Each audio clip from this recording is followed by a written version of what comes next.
Hello students, welcome to Raghav Pathshala. Last class में हमने आपके जो प्रश्नावली हमने 9.1 शुरू की थी, त्रिकोणमिति के कुछ अनुप्रयोग, उसके क्वेश्चन नंबर 6 तक हमने कर लिए थे। हम तीन क्वेश्चंस को लेकर चल रहे हैं और अभी तक हमारी क्लासेस छोटी हो रही थी। रीजन ये था कि अभी तक शुरुआत के 5 क्वेश्चंस में एक डायग्राम बना था। लास्ट क्लास जो हुई थी क्वेश्चन नंबर 6 में 2 डायग्राम बने थे।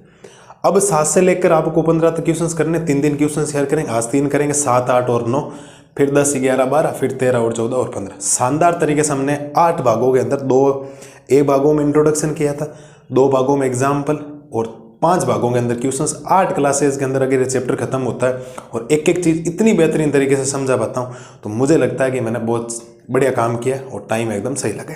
तो आज की क्लास शुरू करते हैं। आज की क्लास में सारे डायग्राम अब डबल वाले हैं, तो डायग्राम बनने का खेल है, बाकी क्वेश्चंस में कुछ भी नहीं है सर। तो क्वेश्चंस क्या कह रहा है, भूमि के एक बिंदु से एक 20 मीटर ऊंचे भवन के शिखर पर लगी एक संचार मीनार। 20 मीटर का भवन है और भवन के ऊपर क्या लगी है आपके, संचार मीनार। मतलब भवन के ऊपर एक मीनार खड़ी आपको करनी। एक संचार मीनार के तल और शिखर के उन्नयन कोण क्रम से 45 डिग्री और 60 डिग्री है। तो मीनार की आपको क्या ज्ञात करनी है साहब, ऊंचाई ज्ञात करनी है। क्या आपको बात पल्ले पड़ी या नहीं पड़ी? शुरू करें क्वेश्चंस को बढ़िया तरीके से, एक चीज़ को समझते हैं और एक कंसेप्ट को क्या करते हैं साहब, क्लियर करते हैं। ठीक है, तो चलिए साहब शुरू करते हैं आपके सामने। तो पहली बात तो जिससे वैसा बोला गया है वैसा हमें करना पड़ेगा उसके अकॉर्डिंग। तो पहली बात तो भूमि बनाते हैं। पहले तो ये हमने बना दी भूमि, ये लो साहब, ये भूमि बना दी और इस भूमि के ऊपर एक 20 मीटर ऊंचा भवन है। यहां से यहां तक एक भवन बना देते। ठीक है साहब, ध्यान देते जाना, आराम से काम करते जाना। ये आपका एक भवन है, ये भवन भूमि के एक बिंदु से, तो भूमि के ऊपर एक बिंदु ले लेंगे हम लोग, कोई दिक्कत नहीं। यहां हम एक बिंदु ले लेंगे। भूमि के एक बिंदु से एक 20 मीटर ऊंचे भवन, ये 20 मीटर ऊंचा भवन है। भवन के शिखर, क्या ये भवन का शिखर नहीं है? बिल्कुल भवन का शिखर है सर। अगर ये भवन का शिखर है तो ये भवन का पाद बिंदु कहलाएगा, जिसको आप तल बोलेंगे। ये अगर भवन है तो ये भवन का शिखर है, तो ये भवन का तल यानी कि भवन का पाद बिंदु कहलाएगा। शिखर पर लगी एक संचार मीनार, इस शिखर के ऊपर क्या लगा दिया साहब, इसने एक मीनार का बोला है कि आप एक मीनार खड़ी करी, तो कर देते हैं, कोई दिक्कत नहीं। ये लो सर, उसने जैसा बोला है हमने वैसा काम कर दिया। ये हमने एक मीनार खड़ी करी। अब थोड़ा ध्यान से सुनिएगा सब। क्या ये मीनार है यहां से यहां तक। मैं काम करता हूं, मैं पहले बिंदु नाम दे देता हूं ताकि जब मैं नाम बोलूंगा ना तो आपको बड़ा आनंद आएगा सुनने में कि हाँ सर हमें कोई चीज समझ में आ रही। ये ए बिंदु, ये बी बिंदु, ये सी बिंदु और ये हो जाएगा डी बिंदु। सुनना सर, क्या ए बी संचार मीनार है? बिल्कुल ए बी संचार मीनार है, बिल्कुल, क्योंकि भवन के ऊपर खड़ी की गई। क्या बी सी आपके भवन है? बिल्कुल भवन है साहब। अगर बी सी में बात करूं तो ये जो बिंदु बी है ये भवन का शिखर है और बिंदु सी भवन का तल यानी कि भवन का पाद बिंदु है। ये जो ए बी की बात कर रहा है, ये जो बिंदु बी है जो भवन का शिखर है वो इस बार संचार मीनार का तल है। ये मीनार का क्या है, तल, और बिंदु ए मीनार का क्या है, आपके शिखर है। उम्मीद है यहां तक कोई दिक्कत आपको रही नहीं होगी।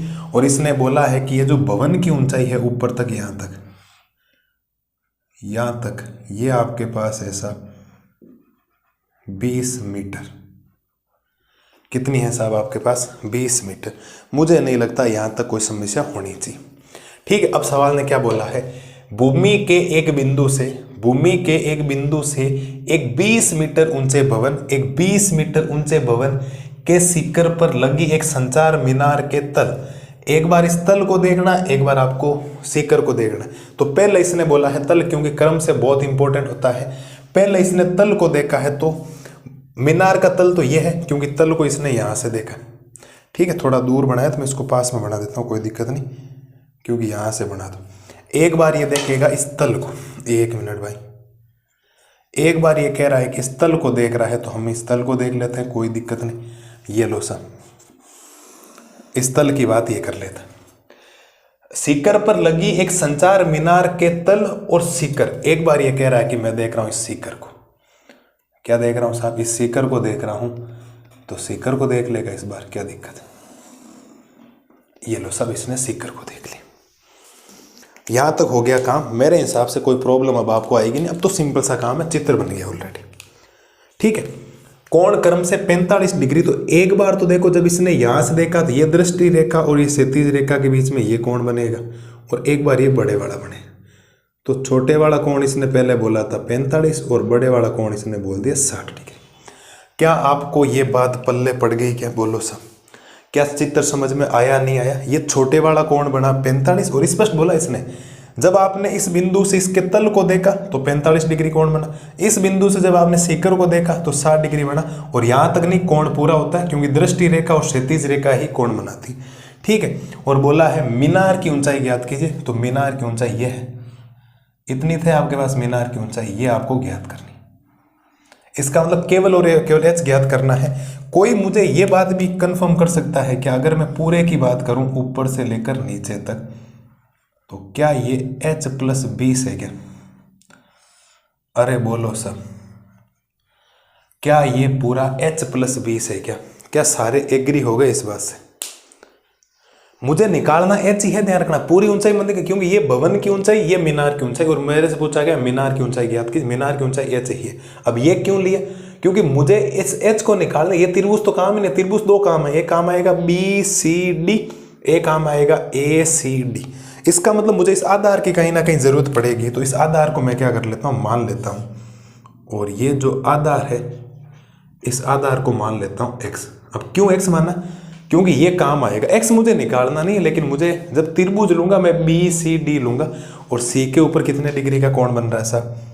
90 डिग्री का कोण C के ऊपर बन रहा है, तो C आपको लेना पड़ेगा 90 डिग्री। चलिए साहब, इस चित्र का देखा देख सारी भाषाएं लिखते हैं, तो आप लिखेंगे मन, माना संचार मीनार की ऊंचाई, संचार मीनार की ऊंचाई AB बराबर हमने मान ली h मीटर। एक एक चीज समझते जाए सर, हमने कितनी मान ली? h मीटर मान ली। ठीक है, ये हो गया। साथ में भवन की ऊंचाई और आपको दे रखी है, भवन की ऊंचाई, और भवन की ऊंचाई है BC। कितनी है साहब? BC, वो हो जाएगी 20 मीटर। कितनी हो जाएगी? 20 मीटर।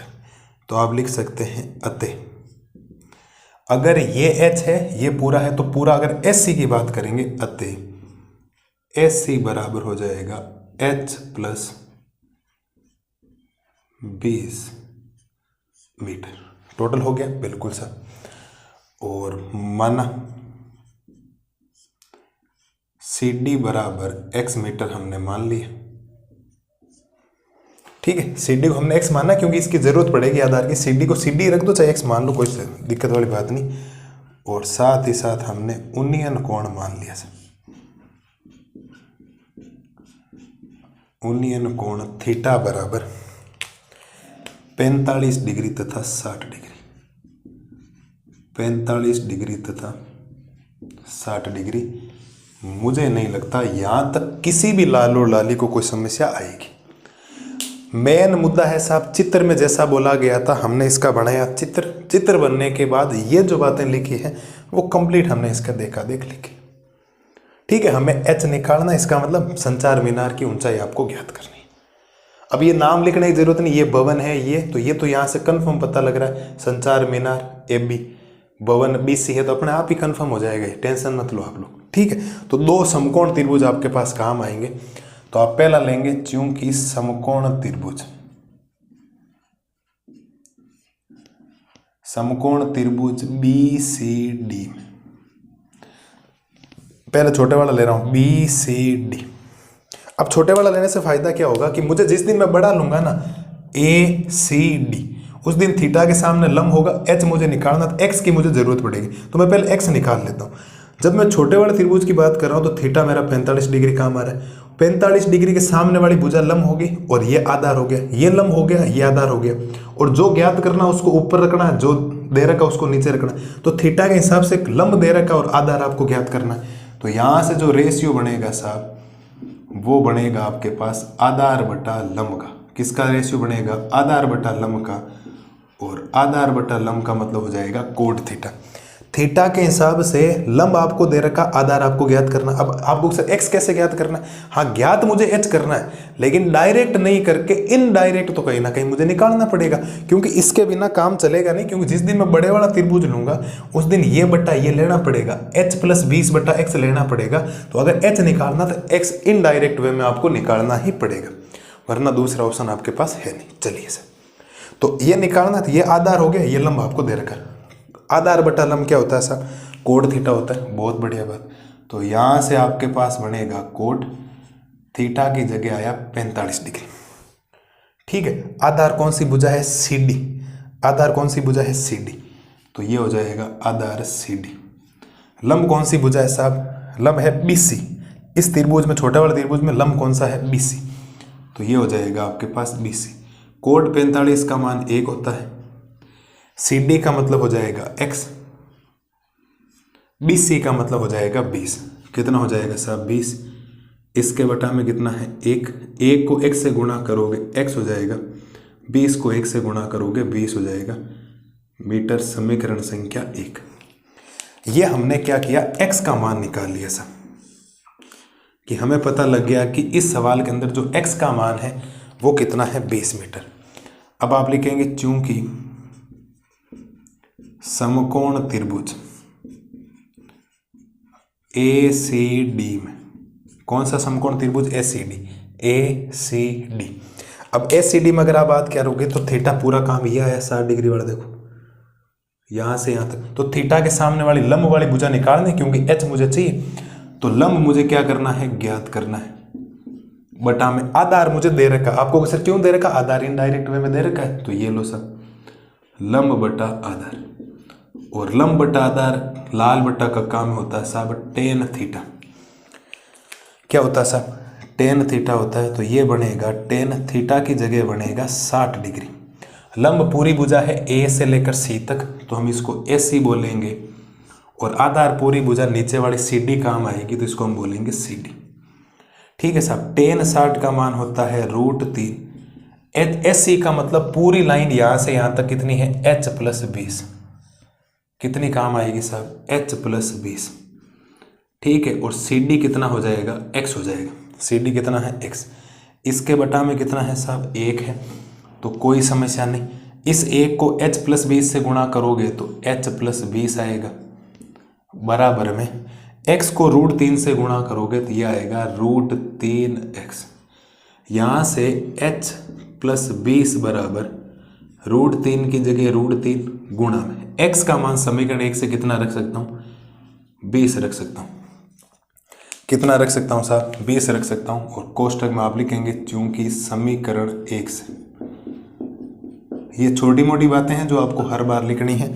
समीकरण 1 से आप लिखेंगे तो यहाँ से मैं कह सकता हूँ कि साहब h प्लस 20 बराबर ये 20 √3 हो जाएगा। अगर मुझे h निकालना है तो प्लस का 20 उधर जाएगा, माइनस का हो जाएगा। तो h बराबर 20 √3 माइनस का 20। तो h बराबर 20 कॉमन लूँगा तो पीछे बचेगा √3 माइनस 1 मीटर। 20 कॉमन लूँगा तो यहाँ √3 बचेगा, यहाँ 1 ही बचेगा। ये लो साहब, ये आपके पास आ गया है h का मान। किसका मान आ गया साहब? आपके पास h का मान आ गया। आप लिख सकते हैं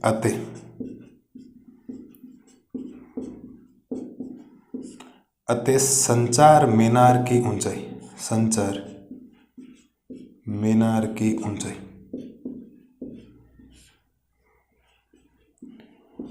20 √3 माइनस 1 मीटर होगी। ये लो सब। क्या प्रत्येक लाल और लाली को बढ़िया तरीके से सवाल समझ में आया या नहीं आया? मज़ेदार सवाल है। मेन मुद्दा है डायग्राम का। डायग्राम बनने के बाद ये तो आपको काम करना है, हर सवाल में सेम ही काम करना है। वही 2 समकोण त्रिभुज लेने, जो ज्ञात करना उसको ऊपर रखना, जो दे रखा उसको नीचे रखना। लाल बटा का काम में कुछ ना कुछ बनेगा, टेबल से कुछ ना कुछ टेन के सबके मान आएंगे। वो सारी रामायण है जो आपको ध्यान रखनी। तो ये हो गया साहब आपके सामने क्वेश्चन नंबर 7 का बेहतरीन तरीके सॉल्यूशंस। हमने पहले छोटे वाले त्रिभुज x का मान निकाले। क्यों निकाला?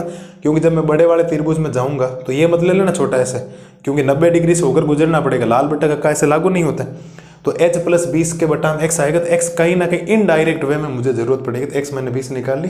फिर ज़्यादा कोई गुणा वाला भाग है, ज़्यादा कोई समस्या वाला काम है नहीं।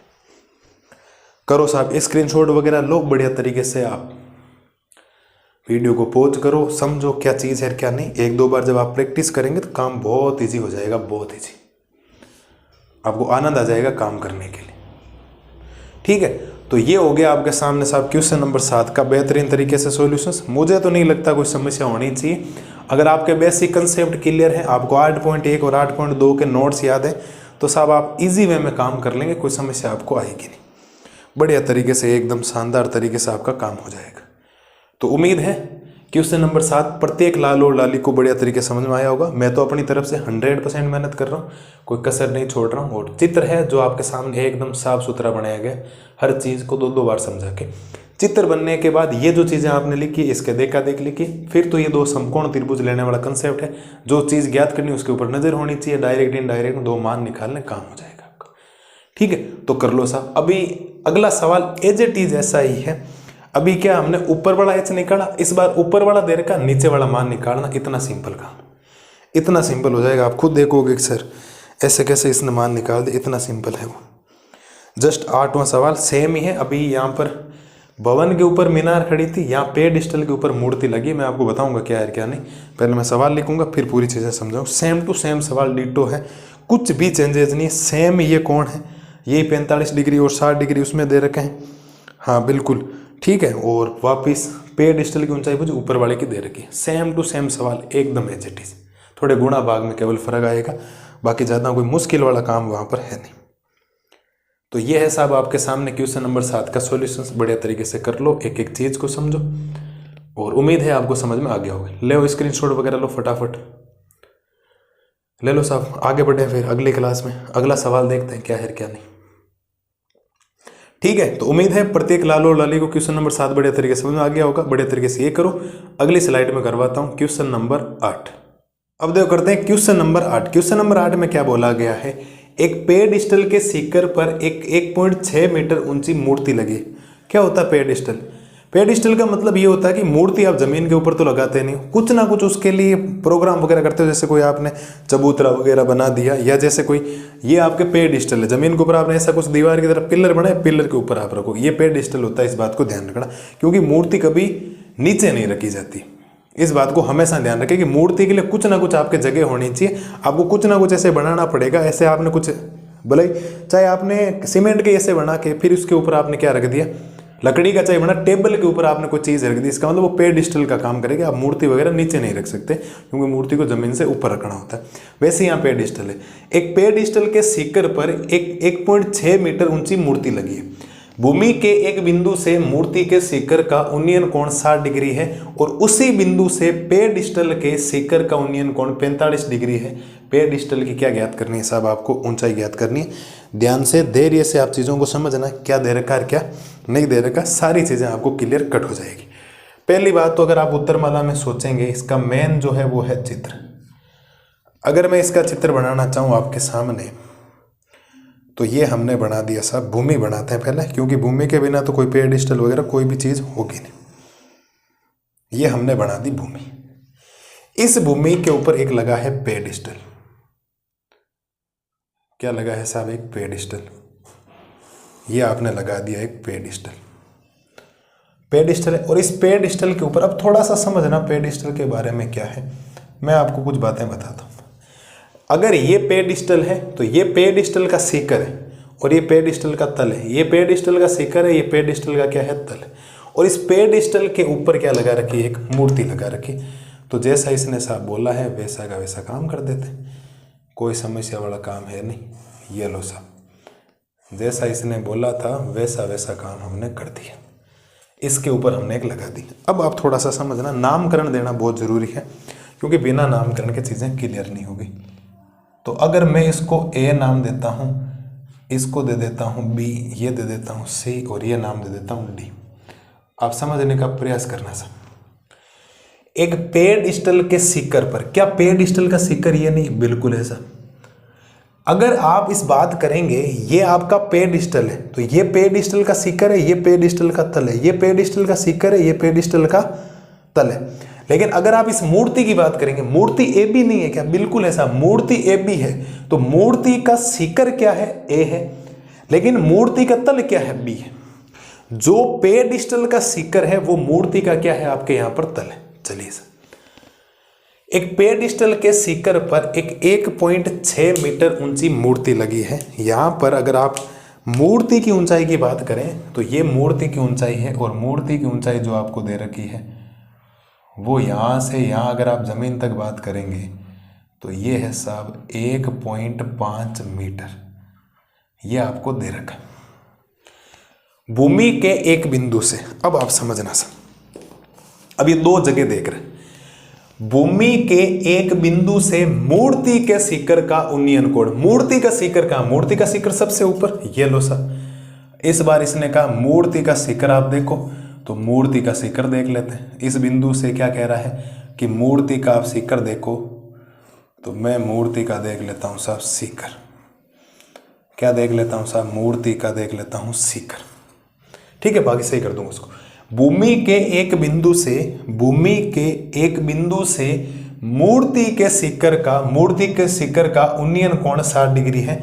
तो ये जो सब कोण बनेगा वो 60 डिग्री बनेगा। और उसी बिंदु से, इसी बिंदु से पेडिस्टल का शिखर, पेडिस्टल का शिखर ये नहीं है क्या? जो मूर्ति का तल है वही पेडिस्टल का क्या है? शिखर, क्योंकि पेडिस्टल का शिखर ये। उसी बिंदु से पेडिस्टल के शिखर का उन्नयन कोण 45 डिग्री है। तो वो कह रहा है कि यहां से आप देखोगे तो ये कितने डिग्री बनेगा साहब आपके पास? ये 45 डिग्री की उसने बात कर ली है कि ये बनेगा छोटे वाला कोण 45 डिग्री। मुझे नहीं लगता प्रत्येक लाल और लाली को यहाँ तक कोई समस्या होगी कि सर ये बात पल्ले नहीं पड़ी है। ये बिंदु आपका ए है। कौन सा बिंदु है? ये ए बिंदु है, और ये हो गया। तो दो कोण आपके सामने यहाँ पर बने हैं। एक कोण बना है छोटा, जब वो इस बिंदु से पेडिस्टल के शिखर को देख रहा है तो वो कह रहा है कि मैं कोण बना रहा हूँ कितने डिग्री का? 45 डिग्री का। और जब वो शिखर मूर्ति के शिखर से देख रहा है तो वो कोण बना रहा कितना? 60 डिग्री। और पूछा गया पेडिस्टल की ऊंचाई ज्ञात कीजिए। क्या पेडिस्टल की ऊंचाई ये नहीं है क्या? बिल्कुल, पेडिस्टल यही तो था आपके पास, ये आपको ज्ञात करना। तो अगर ये h है, ऊपर 1.6 है, तो अगर मैं टोटल की बात करूंगा ऊपर से नीचे तक कंप्लीट वैल्यू की अगर आपके सामने कोई बात करेगा तो कंप्लीट वैल्यू आप कह सकते हैं sir h plus 1.6, h plus 1.6। और इसको आप क्या मानेंगे साहब? इसको आप मानेंगे x। क्या मानेंगे साहब आप? इसको x मानेंगे। मुझे नहीं लगता चित्र में कोई दिक्कत है, सेम चित्र बना है, कोई ज़्यादा मुश्किल वाला काम था नहीं। वहाँ उसने कुछ बातें और बोली, यहाँ कुछ बातें और बोल दी। ये साहब आपके सामने चित्र तैयार है और इजी वे में काम आप कर सकते हैं। चलिए सर, तो पहला काम आप लिख सकते हैं माना। पहले तो आपको लिखना पड़ेगा माना पेडिस्टल की ऊंचाई, माना पेडिस्टल की ऊंचाई। और पेडिस्टल की ऊंचाई कौन सी है? बी से लेकर सी तक, तो आप इसको BC बोलेंगे। ठीक है, और ये कितनी है साहब? h metre. कितनी है? h metre. साथ ही साथ आपको मूर्ति की ऊंचाई दे रखी है। क्या दे रखी है साहब? मूर्ति की ऊंचाई। मूर्ति की ऊंचाई की अगर बात करेंगे A से लेकर B तक है, तो मूर्ति की ऊंचाई को हम बोलेंगे AB। वो कितना है? 1.6 मीटर। कितना है साहब? 1.6 मीटर। ठीक है, तो आप लिख सकते हैं अतः AC बराबर ऊपर से नीचे तक, यहां से यहां तक कितना हो जाएगा? 1.6 और h मिलकर क्या हो जाएगा? h plus 1.6 metre. h plus 1.6 metre. मुझे नहीं लगता यहां तक कोई समस्या है साहब आपको कि हमें ये बात पल्ले नहीं पड़ी। ठीक है साहब, ये हो गया। और साथ ही साथ आपने एक चीज़ और मान ली है कि माना ये जो CD है, इस CD को आपने मान लिया था x मीटर। क्या मान लिया था? x metre. और साथ ही साथ उन्नयन कोण आपको दे रखे हैं साहब। क्या दे रखे हैं आपको? उन्नयन कोण आपको दे रखे हैं। तो आप लिख सकते हैं उन्नयन कोण थीटा बराबर, उन्नयन कोण आपको दे रखे हैं तो थीटा बराबर हो जाएगा 45 डिग्री तथा 60 डिग्री। 45 डिग्री तथा 60 डिग्री। मुझे नहीं लगता कोई समस्या आपको आएगी। बिल्कुल बेसिक गुणा भाग आपको करने हैं, बाकी चित्र बनना बहुत जरूरी था और चित्र जैसा उसने बोला था वैसे हमने देख लिया। इस बिंदु से सीकर को देखना, मूर्ति के सीकर को, इसी बिंदु से पेडिस्टल के सीकर को देखना। तो इसमें ये मूर्ति का सीकर है, ये पेडिस्टल है, तो ये पेडिस्टल का सीकर है। छोटा कोण छोटा होगा, बड़ा कोण बड़ा होगा, ठीक है। और क्षैतिज रेखा और दृष्टि रेखा के बीच में कोण बनाना। चलिए सब यहां तक हो गया। अब आपको दो समकोण त्रिभुज लेने, तो आप लिखेंगे चूंकि समकोण त्रिभुज, पहले छोटे वाला ही ले लो क्योंकि हम हर बार छोटे वाला ले रहे हैं, पहले छोटे वाला ले लो। कौन सा? BCD, या 90 डिग्री है। हर बार छोटे वाला लिया अभी तक, तो हम हर बार छोटे वाला ले लो। एक बात फिक्स ही रख लो दिमाग, समकोण त्रिभुज BCD में आपने अगर समकोण त्रिभुज BCD लिया तो थीटा के सामने h है, थीटा के सामने h आपको ज्ञात करना, इनडायरेक्ट वे में x भी ज्ञात करना, लेकिन मेन क्या ज्ञात करना है? h।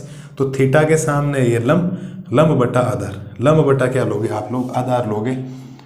और अगर आपने लंब बटा आधार लिया तो लंब बटा आधार को बोला जाएगा टेन थीटा। लंब बटा आधार को क्या बोला जाएगा साहब? टेन थीटा बोला जाएगा। तो टेन की जगह टेन, थीटा की जगह छोटे वाले ब्रैकेट में काम आ रहा है साहब 45 डिग्री बराबर। लंब वाली भुजा है BC, लंब वाली भुजा क्या है? BC बटा में आपको पेडिस्टल की ऊंचाई याद करनी, ध्यान रखना h। और आधार क्या है? CD। आधार वाली कौन सी भुजा है? CD। इसका मान कितना है? टेन 45 कितना होता है साहब? 1 होता है। BC की जगह h है और CD की जगह x है, ठीक है। तो ये हो गया, x को 1 से गुणा करोगे तो x, और x बराबर हो जाएगा h, समीकरण संख्या 1। इसका मतलब मैं यहाँ से कह सकता हूँ कि अगर मुझे आगे जरूरत पड़ी तो x की जगह मैं क्या रख सकता हूँ? h रख सकता हूँ, क्योंकि x और h आपस में क्या हो गए? बराबर। यह हमने कर लिया, ये इधर गुणा हो गया, ये इधर गुणा हो गया, फर्क कुछ पड़ेगा नहीं। अब वापिस समकोण त्रिभुज आपको लेना है, तो आप लिखेंगे चूंकि समकोण त्रिभुज, क्योंकि समकोण त्रिभुज ACD में, समकोण त्रिभुज ACD में अगर आप लोगे ACD तो थीटा के सामने लंब आपको ज्ञात करना, आधार आपको दे रखा। आधार ये लंब है तो लंब बटा क्या लेना पड़ेगा आपको? आधार। तो यहां से आपको वापिस काम करना पड़ेगा लंब बटा आधार का। क्या करना पड़ेगा साहब? लंब बटा आधार। और लंब बटा आधार वापिस क्या बनेगा आपके पास? Tan theta. क्या बनेगा साहब? टेन थीटा बनेगा। तो मैं यहाँ से कह सकता हूँ टेन की जगह टेन, थीटा की जगह 60 डिग्री। टेन 60 डिग्री बन जाएगा। लंब का मतलब पूरी भुजा A से लेकर C, यानी कि ये हो जाएगा AC। आधार का मतलब हो जाएगा CD वाली भुजा, आधार का मतलब हो जाएगा CD। टेन 60 का मान होता है √3, AC का मतलब हो जाएगा h प्लस 1.6 बटा में CD का मतलब हो जाएगा x। क्या मतलब हो जाएगा? x, इसके बटा में 1, ये इससे गुणा, ये इससे गुणा, तो यहाँ से h प्लस 1.6 बराबर आ जाएगा √3x। क्या आ जाएगा साहब? √3x। ठीक है, तो मैं यहाँ से कह सकता हूँ कि h प्लस 1.6 बराबर √3 की जगह √3 हो जाएगा। x है तो x की जगह मैं क्या रख सकता हूँ? h। x की जगह क्या रख सकता हूँ? h रख सकता हूँ। और मैं यहाँ से ब्रैकेट में लिख सकता हूँ, ये मैंने कहाँ से रखा है? तो आपको रीजन देना पड़ेगा साहब समीकरण संख्या 1 से। कहाँ से रीजन दोगे आप लोग? समीकरण 1 से। अब मुझे h निकालना, तो h को एक तरफ कर दो, तो बिल्कुल साहब। तो इस 1.6 को रखता हूँ इधर, बराबर में है √3h। ये प्लस का h इधर आएगा, किसका हो जाएगा? माइनस का h। इन दोनों में h कॉमन है तो आप h कॉमन लेंगे, पीछे बचेगा √3 माइनस का 1 बराबर हो जाएगा 1.6, और h का मान हो जाएगा आपके पास 1.6 गुणा वाला आ जाएगा साहब भाग में √3 माइनस 1। यहाँ तक क्या आप लोग पहुंचे? h ही तो निकालना, पेडिस्टल की ऊंचाई h ही है। तो यहाँ से अब आपको थोड़े से गुणा भाग आपको करने पर, रूट बटा में होना नहीं चाहिए, तो आप लिखेंगे हर का परिमेयकरण करने। क्या लिखेंगे साहब? हर का परिमेयकरण करने पर। मेरे को नहीं लगता कोई समस्या आपको आएगी।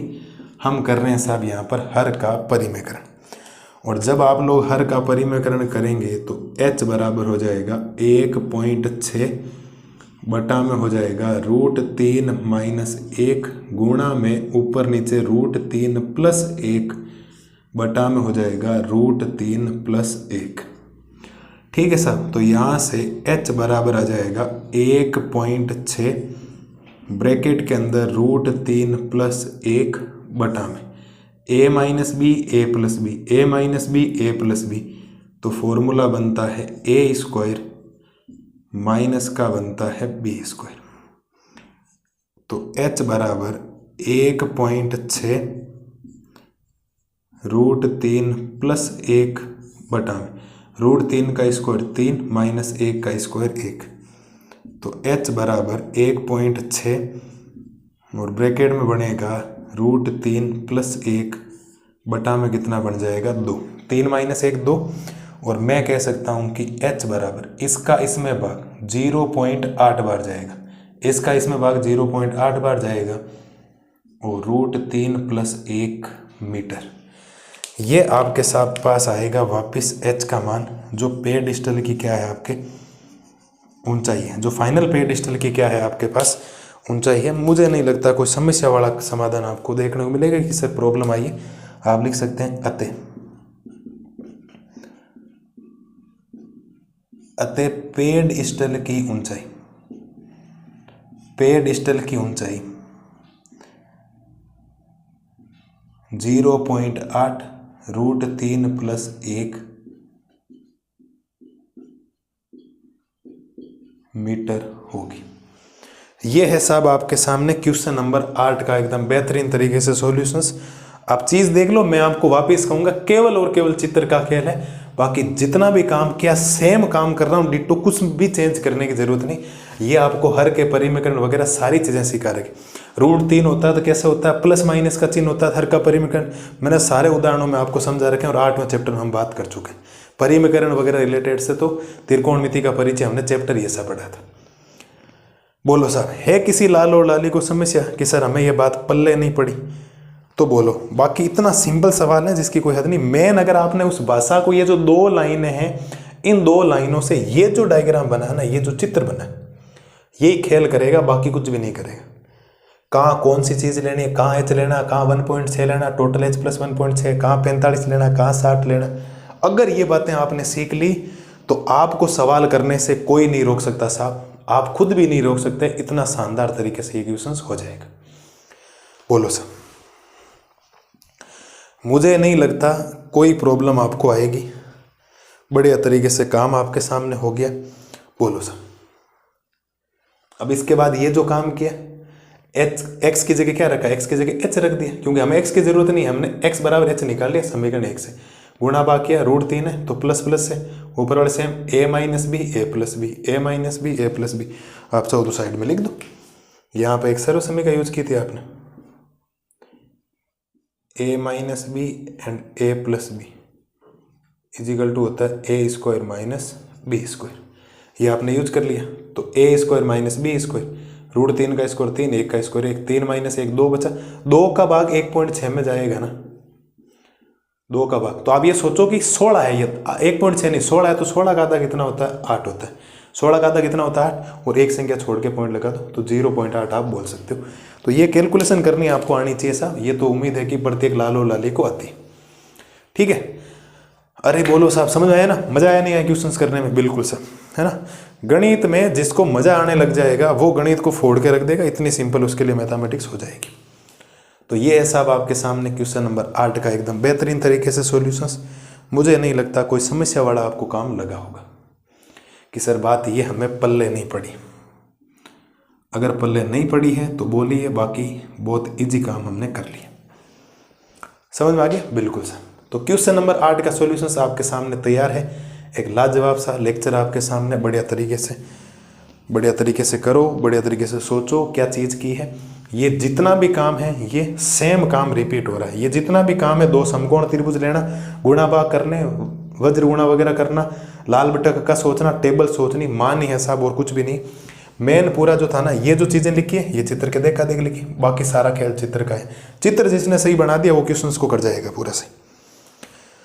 करो साहब, क्वेश्चन नंबर 8 का सॉल्यूशंस हो जाना चाहिए, स्क्रीनशॉट वगैरह ले लो। और फिर आज की क्लास का क्वेश्चन नंबर करते हैं 9, क्योंकि एक क्वेश्चंस में मिनिमम 20 मिनट लग रहे हैं, तो 1 घंटे की क्लास तो 3 क्वेश्चंस में हो रही, और 5 की अगर करता तो पौने 2 घंटे के आसपास क्लास होती। इतना लेक्चर भी नहीं देख पाते और इतनी चीज़ें आप कर भी नहीं पाते।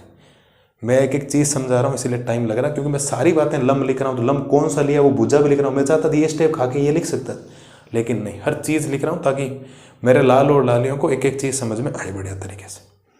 ठीक है, तो साहब ये साहब के सामने है क्वेश्चन नंबर 8 का सॉल्यूशंस, बढ़िया तरीके से ये करो। अगली स्लाइड में करवाता हूँ क्वेश्चन नंबर 9। अब देखो करते हैं क्वेश्चन नंबर 9। क्वेश्चन नंबर 9 में बोला गया है एक मीनार के पाद बिंदु से एक भवन के शिखर का उन्नयन कोण 30 डिग्री है और भवन के पाद बिंदु से मीनार के शिखर का उन्नयन कोण 60 डिग्री है। यदि मीनार 50 मीटर ऊंची हो तो भवन की क्या ज्ञात करनी है साहब? ऊंचाई। पहली बात तो आप मुझे ये कंफर्म बताइए कि भवन ऊंचा होता है या मीनार ऊंची होती है? भवन ऊंचा होता है या मीनार ऊंची होती है? तो आपका जवाब आना चाहिए कि सर मीनार क्या होती है? ऊंची होती है। भवन छोटा होता है, मीनार क्या होती है? बड़ी होती है। मीनार का मतलब एक बिल्डिंग आप मान लो, जिसको आप बिल्डिंग बोलते हैं। बिल्डिंग बहुत बड़ी होती है, बिल्डिंग है 3, 4, 5 मंजिल, 10 मंजिल। मुंबई जैसे शहरों में 200 मंजिल तक मुंबई में बिल्डिंगें बनी है, तो बिल्डिंग हमेशा बड़ी होती है भवन से। तो पहली बात तो हम बना रहे हैं, एक पहले तो ज़मीन बनाते हैं, पहले ये बात बहुत ज़रूरी है। ठीक है, तो ये हमने बना दी, आपके लिए आधार का काम हमने कर दिया। ठीक है साहब, बिल्कुल। और मीनार अब भवन किधर ही बनाओ कोई फर्क नहीं पड़ रहा है, तो आप चाहो तो इधर बना दो भवन या इधर मीनार बना दो। ये लो साहब, मीनार बड़ी बना दो और इधर बना दो आप लोग भवन। भवन थोड़ा सा छोटा बना देना। ये लो साहब, ये हमने बना दी। कोई फ़र्क नहीं पड़ रहा किधर ही भवन बनाओ किधर ही मीनार बनाओ, उससे कोई ज़्यादा फर्क नहीं पड़ता है। तो ये हमने बनाई मीनार और मीनार को हमने नाम दिया AB। ये हमने बनाई भवन बनाया, इस बात को ध्यान रखना। मैं आप चाहो तो साइड में यहाँ लिख देना, आप चाहो तो साइड में लिख देना, ये आपकी मीनार है। ठीक है साहब, ये आपका क्या है? भवन। बाकी लिखने की जरूरत नहीं, मैं आपको इसे समझाने के हिसाब से बता रहा हूँ। बाकी कोई इतना अड़ी नहीं है कि आपको जरूरी नहीं है कि लिखना ही लिखना है, कि साहब लिखना पड़ेगा। ठीक है, अब जो बोला गया ना वो बहुत इंपॉर्टेंट है। एक मीनार के पाद बिंदु से, ये अगर मीनार है तो ये मीनार का शिखर है और ये मीनार का पाद बिंदु यानी तल कहलाएगा। ये भवन का शिखर कहलाएगा और ये भवन का पाद बिंदु यानी कि तल कहलाएगा। एक मीनार के पाद बिंदु से, ये मीनार के पाद बिंदु से एक भवन के शिखर का उन्नयन कोण, ये पाद बिंदु किसको देख रहा है साहब? भवन के शिखर को देख रहा है, तो हमें भवन के शिखर को देखना पड़ेगा।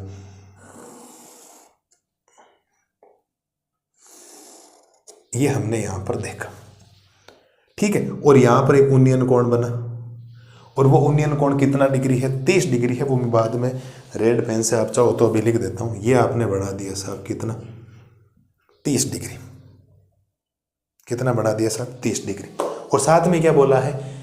एक भवन के शिखर का उन्नयन कोण 30 डिग्री है और भवन के पाद बिंदु से, क्या भवन का पाद बिंदु यह है? बिल्कुल। भवन के पाद बिंदु से मीनार के शिखर का उन्नयन कोण, ये मीनार का शिखर ये रहा, तो मीनार की इस बार ये देखेगा शिखर को। मीनार के क्या देखेगा? ये शिखर को देखेगा। तो ये आपने मीनार के शिखर को देखा, तो ये आपने मीनार के शिखर को देखा। मीनार के शिखर का उन्नयन कोण कितना है साहब? 60 डिग्री है। तो ये मीनार का बनेगा शिखर और ये कितने डिग्री बनेगा साहब? 60 डिग्री बनेगा। कितना बनेगा? 60 डिग्री। यदि मीनार 50 मीटर ऊंची है, इस मीनार की जो ऊंचाई है यहां से यहां तक, ठीक है, ये कितनी है? 50 मीटर टोटल ऊंचाई। तो भवन की ऊंचाई ज्ञात कीजिए साहब। ये ऊंचाई आपको ज्ञात करनी है, तो इस ऊंचाई को नाम दे दूं x। कहीं ना कहीं आधार की जरूरत पड़ेगी, तो इस आधार को आप नाम दे दो x। क्या नाम दे दो साहब? x। क्या प्रत्येक लाल और लाली को चित्र समझ में आया या नहीं आया? मुझे तो ये बात कंफर्म करनी बहुत जरूरी, क्योंकि अब तो खेल खत्म ही हो गया, ऑलमोस्ट सवाल पूरा। अब तो सवाल में ज्यादा कुछ बचा भी नहीं है। जैसा इसने बोला वैसा हमने बना दिया। इसने पहले बोला एक मीनार बनाई और मीनार 50 मीटर ऊंची है और एक भवन बनाए। मीनार ऊंची होती है, भवन नीचे होते हैं, ध्यान रखना। ठीक है, मीनार के पाद बिंदु, तो एक मीनार का पाद बिंदु और भवन के शिखर को जब देख रहा है 30 डिग्री का कोण बना रहा है, और भवन के पाद बिंदु से जब मीनार के शिखर को देख रहा है तो उन्नयन कोण 60 डिग्री बन रहा है। मीनार 50 मीटर है तो भवन की ऊंचाई h और इसको हमने मान लिया x। तो ये आपके सामने चित्र बना है साहब। चित्र बनने के बाद आपको कुछ चीज़ें लिखनी पड़ेगी, कुछ मानना पड़ेगा। आप लिखेंगे माना भवन की ऊंचाई। क्या लिखेंगे? भवन की ऊंचाई। एक एक चीज़ को ध्यान से देख लें साहब। भवन की ऊंचाई आपने CD मानी है तो इस भवन की ऊंचाई को हम देंगे CD नाम, और ये आपने कितना मान लिया साहब? h मीटर मान लिया। कितना मान लिया है? h metre. और साथ ही साथ आपने क्या माना था? इस BD को क्या माना था? BD बराबर आपने x मीटर माना था। BD को आपने क्या माना था? x मीटर माना था। और साथ ही साथ आपको मीनार की ऊंचाई दे रखी है। मीनार की क्या दे रखी है साहब? आपको ऊंचाई। और मीनार की जो ऊंचाई है उसको हमने AB नाम दिया है। तो AB के हिसाब से मीनार की जो ऊंचाई है वो कितनी है साहब? 50 मीटर। कितनी है? 50 मीटर है। साथ ही साथ आप लिख सकते हैं कि साहब ये जो उन्नयन कोण की बात कर रहा है, कौन से कोण की बात कर रहा है? उन्नयन कोण थीटा बराबर। उन्नयन कोण की अगर बात करेगा तो उन्नयन कोण साहब बन रहा है आपके पास 30 डिग्री तथा क्या बन रहा है? 60 डिग्री। ये आपके पास उन्नयन कोण। उम्मीद है चित्र बनने के बाद ये चीज़ें तो आपको लिखनी आनी चाहिए, जो चीज़ें हमने मानी उसको। अब दो समकोण त्रिभुज है, काम चला लो। आप लिखोगे चूंकि समकोण त्रिभुज। क्या लिखोगे? चूंकि समकोण त्रिभुज। कोई त्रिभुज पहले ले लो, बड़े वाला ले लो, छोटे वाला ले लो, कोई फर्क नहीं पड़ रहा है, क्योंकि अगर ये लोगे तो भी काम लेना पड़ेगा, ये लोगे तो समकोण त्रिभुज ले लो। यहाँ 90 डिग्री बना है, ध्यान रखना, ये 90 डिग्री बना और यहाँ ये 90 डिग्री बना। तो समकोण त्रिभुज पहले ले रहा हूँ ABD। तो समकोण त्रिभुज ABD में कौन सा त्रिभुज? ABD में अगर आप बात करोगे तो थीटा के सामने ये लंब है, ये आधार। थीटा के सामने ये लंब है और ये क्या है? आधार। समझने का प्रयास करें सर।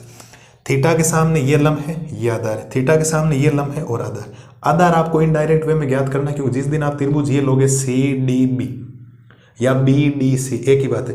तो थीटा के सामने लंब बटा आधार लेना पड़ेगा, तो इनडायरेक्ट वे में x की जरूरत पड़ेगी। तो थीटा के सामने लंब आपको दे रखा, आधार आपको ज्ञात करना है, और ज्ञात करने वाली चीज को रखना है साहब ऊपर, और जो दे रखा होता है उसको रखना है नीचे। तो आधार ज्ञात करना है, लंब आपको दे रखा है, और आधार बटा लंब त्रिकोणमिति के अंदर लाल बट्टा का काम है, कोड थीटा को दर्शाता है। ठीक है साहब, बिल्कुल। तो यहाँ से हो जाएगा कोट थीटा का मान हमारे पास आएगा 60 डिग्री। कितना आएगा साहब? 60 डिग्री आएगा। आधार का मतलब हो जाएगा BD वाली भुजा। आधार का मतलब कौन सी भुजा हो जाएगी साहब? BD बटा में लंब का मतलब हो जाएगा AB भुजा। लंब का मतलब कौन सी भुजा हो जाएगी? AB। कोट 60 का मान होता है 1/√3। कोट 60 का मान होता है 1/√3। BD का मतलब हो जाएगा x। कितना हो जाएगा? x। और AB का मतलब हो जाएगा साहब 50। तो ये इससे गुणा होगा तो √3x हो जाएगा, ये इससे गुणा होगा तो बराबर हो जाएगा 50। तो x का मान आ जाएगा 50, गुणा वाला √3 चला जाएगा भाग में।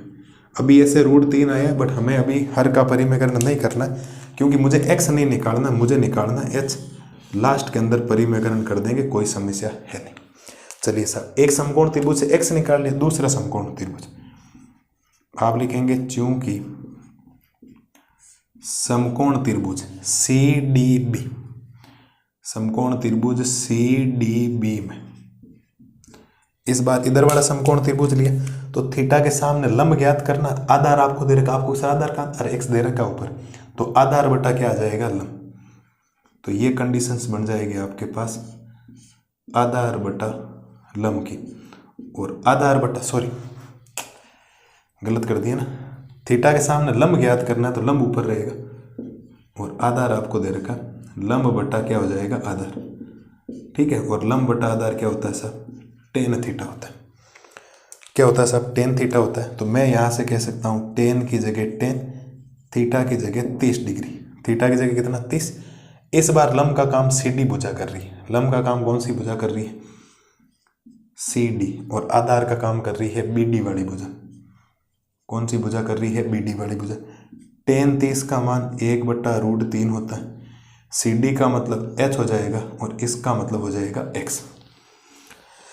क्या प्रत्येक लाल और लाली को यहां तक बात समझ में आ गई सब? ठीक है, ये हमने रख दिया। वज्र गुणा कर दो, ये इससे गुणा हो जाएगा तो √3H हो जाएगा और ये इससे गुणा हो जाएगा तो ये X हो जाएगा। ये हो गया √3H बराबर, ये X आया। X का मान मैं 50/√3 रख सकता हूँ, H का मान मैं 50 बटा क्या रख सकता हूँ, √3, तो ये बन जाएगा 50/√3। और ये कहाँ से लिखा आपने, समीकरण 1 से। कहाँ से लिखा आपने, समीकरण 1 से। ठीक है जी सर। अगर मुझे H निकालना है तो H बराबर क्या हो जाएगा, 50/√3 तो पहले से मौजूद है आपके पास, गुणा वाला √3 कहाँ चला जाएगा, इधर भाग में चला जाएगा। ठीक है, तो यहाँ से H का मान आ जाएगा 50/3 को √3 से गुणा करोगे 3। अब मैं इसको चाहूँ तो यहाँ तक भी रख सकता हूँ, लेकिन किताब वाले ने इसको लिखा है 16/2/3 मीटर। किताब वाले ने जो इसको लिखा है वो इसको मिस्र बिन के रूप में लिखा। वो क्यों लिखा है वो तो भगवान ही जाने, वो तो उसकी मर्जी है, हम उसके खिलाफ जाएंगे नहीं। बट उसने 16/2/3 ही लिखा है। 50/3 का मतलब 16/2/3 ही होता है। सरल बिन है, उसको मिस्र बिन में बदल दिया। 16 को 3 से 48, 48 और 2 50 होता है। तो आप इसको चाहो तो ये लिख दो, तो आप लिखोगे अतः। एग्जाम में चाहो तो इतना ही लिख देना, कोई दिक्कत नहीं। आप लिखोगे अतः भवन की ऊंचाई, क्या लिखोगे, भवन की ऊंचाई 16/2/3 मीटर होगी। भवन की ऊंचाई 16/2/3 मीटर होगी। तो ये है साहब आपके सामने क्वेश्चन नंबर 9 का सॉल्यूशंस। हमने एक चित्र बनाया। इस चित्र से पहले हमने बड़े वाला त्रिभुज लिया ABD, यहाँ से x का मान आ गया 50/√3। फिर समकोण त्रिभुज लिया CDB, तो h/x बना, tan 30 का मान 1/√3 और √3h बराबर x आ गया। अब मुझे x की जरूरत नहीं, मुझे h निकालना, क्योंकि मुझे भवन की ऊंचाई निकालनी। तो इस x की जगह मैंने 50/√3 रख दिया। x का मान 50/√3 है, ये मैंने रख दिया। गुणा वाला √3 भाग में जाएगा, √3 को √3 से गुणा करोगे 3, तो 50/3 आया उत्तर। अब मैं चाहूँ तो मैं कह सकता हूँ कि इसकी ऊंचाई जो है वो 50/3 या 50/3 का मतलब हो जाएगा 16.6 मीटर। 16 पॉइंट कितना हो जाएगा, 6 मीटर हो जाएगा, मैं कह सकता हूँ। लेकिन किताब वाले ने इसको इसमें भाग लगा के 16 बार तो भाग पूरा गया, 16 48 होता है। फिर 2 शेष बचा, उसको मिस्र बिन के रूप में लिख दिया। 50/3 को 16/2/3 लिखा जा सकता है।